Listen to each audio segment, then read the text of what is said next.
Brianna, and I will be your captain and storyteller today aboard the SS Snow White on our journey to Storybook Land. For your safety, please remain seated, keeping your hands, arms, fingers, feet, and legs inside the boat at all times, and please do watch over any little ones, so our story doesn't take any unexpected turns. And for my little whale watcher, make sure you turn all the way around facing Monstro. Monstro. The whale. Turn.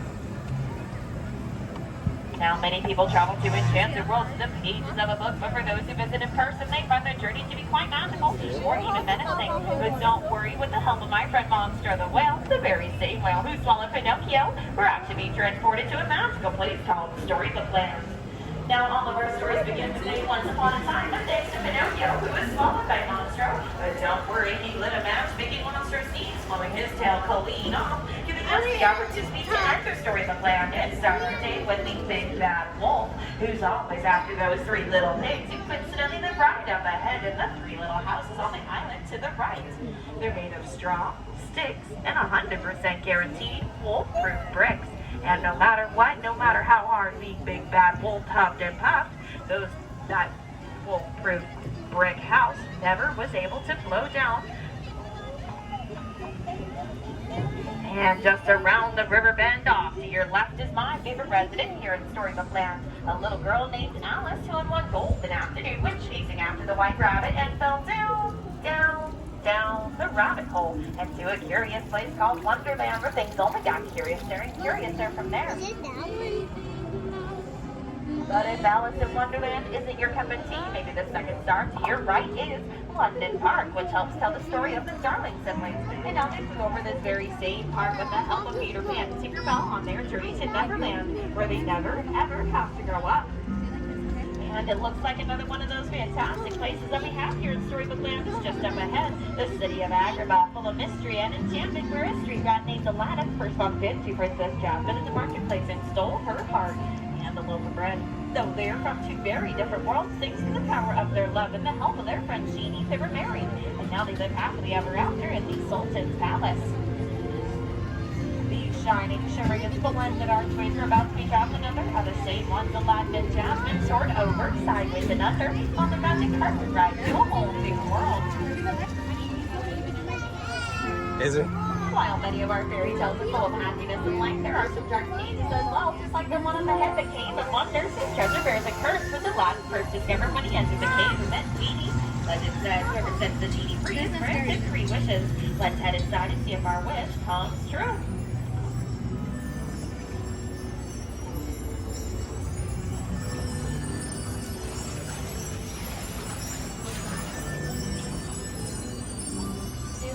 I hope you all made a good wish, because the next story is on the page to your right. The story of Snow White, who was in search of safe shelter after fleeing from the evil queen and came across this cozy cottage in the middle of the enchanted forest belonging to the 7 dwarfs. Meanwhile, on the page to your left, you'll find the story of Cinderella, who wished to go to the ball, but her wicked stepmother, Lady Germaine, forbid her from attending. But don't worry, her fairy godmother appeared and went bippity-boppity-boo and granted her wish. But Cinderella had a little too much fun and lost track of time, because on this sort of big net that you just heard, her carriage turned back into a pumpkin. But don't worry, my friends, this story does have a happy ending, because after Cinderella danced with Prince Charming all night long, they fell in love. And now they live happily ever after in the castle on top of the hill. As you all have learned, dreams do come true here in Storybook Land, whether it be dreams of happily ever after or dreams of drifting off to sleep in the hills of quilted flowers, just like the ones to your left, inspired by the 1933 Silly Symphony cartoon Lullaby Land. And there is magic everywhere around here, even in the miniature plants, which are 100% real and never grow up, thanks to the faith, trust, and little bit of pixie dust from our gardener and pixie friend Tinkerbell, which is why this land is a favorite of master storyteller Walt Disney and continues to inspire new stories each and every day.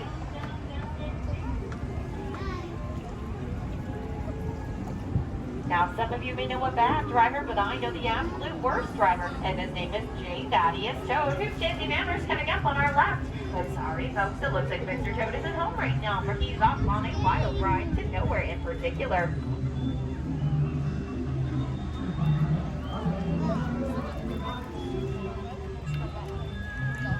And just beyond Toad Hall is the Kingdom of Arizona. So Queen Elsa fled to her icy fortress atop the fjord. Her sister Anna refused to let her go.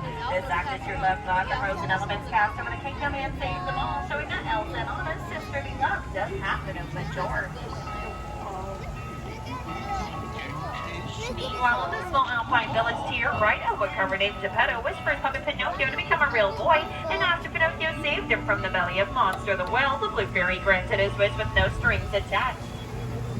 Wishes are a very common theme in all of our fairy tales, just like the wish of the little mermaid named Ariel. Oh, her Prince Derek comes to his castle, which is coming up on our right. She wished to trade her life under the sea for a pair of unsteady legs to fulfill her dream of becoming part of our world. Ariel's story began in the underwater city of Atlantis, now when she could see off the flat where her father came to Christ and her 50 friends found, and after that, which still lives today. Now, as we return to the dock back in reality, please remain seated, keeping your hands, arms, fingers, feet, and legs inside the boat at all times.